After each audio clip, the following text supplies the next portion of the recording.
ಒಂದು ಕಡೆ ಅಸಮಾಧಾನಗೊಂಡಿದ್ದಾರೆ ಶಾಸಕ ಬೇಳೂರು ಕೂಡ. ಹಾಗಾಗಿ ಸಿಎಂ ಡಿಕೆಶಿ ಬಳಿಕ ಈಗ ಕೆಪಿಸಿಸಿ ಅಧ್ಯಕ್ಷರನ್ನ ಭೇಟಿಯಾಗ್ತಿದ್ದಾರೆ ಶಾಸಕರು. ಕೆಪಿಸಿಸಿ ಅಧ್ಯಕ್ಷರ ಜೊತೆಗೆ ಬೇಳೂರು ಗೋಪಾಲಕೃಷ್ಣ ಚರ್ಚೆ ಮಾಡ್ತಿದ್ದಾರೆ. ಸದಾಶಿವನಗರದಲ್ಲಿರುವಂತಹ ಕೆಪಿಸಿಸಿ ಅಧ್ಯಕ್ಷರ ನಿವಾಸಕ್ಕೆ ಅವರು ಭೇಟಿ ಕೊಟ್ಟಿದ್ದಾರೆ. ಭೇಟಿ ಕೊಟ್ಟು ರಾಜೀನಾಮೆ ಕೊಡ್ತೀನಿ ಅಂತ ಹೇಳಿ ಬಳಿಕ ಬೇಳೂರು ಯೂಟರ್ನ್ ಹೊಡೆದಿದ್ದಾರೆ.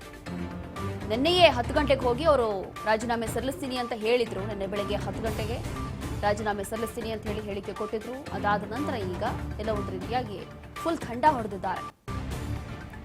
ಶಾಸಕ ಬೇಳೂರು ಗೋಪಾಲ್ ಕೃಷ್ಣ ಚರ್ಚೆ ಮಾಡ್ತೀನಿ ಅಂತ ಹೇಳಿ ಈಗ ಕೆಪಿಸಿಸಿ ಅಧ್ಯಕ್ಷರನ್ನ ಭೇಟಿಯಾಗಿದ್ದಾರೆ. ರಾಜೀನಾಮೆ ಕೊಡ್ತೀನಿ ಅಂತ ಹೇಳಿದಂತವರು ಈಗ ಫುಲ್ ಸೈಲೆಂಟ್ ಆಗಿದ್ದಾರೆ. ರಾಜೀನಾಮೆ ಕೊಟ್ರೆ 5 ನಿಮಿಷದಲ್ಲಿ ಸ್ವೀಕಾರ ಮಾಡ್ತೀನಿ ಅಂತ ಸಿಎಂ ಹೇಳಿದ್ರು.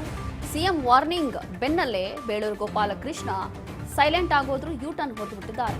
ಇದೀಗ ಕೆಪಿಸಿಸಿ ಅಧ್ಯಕ್ಷ ಬಿಕೆ ಹರಿಪ್ರಸಾದ್ ಅವರನ್ನ ಭೇಟಿ ಮಾಡಿದ್ದಾರೆ.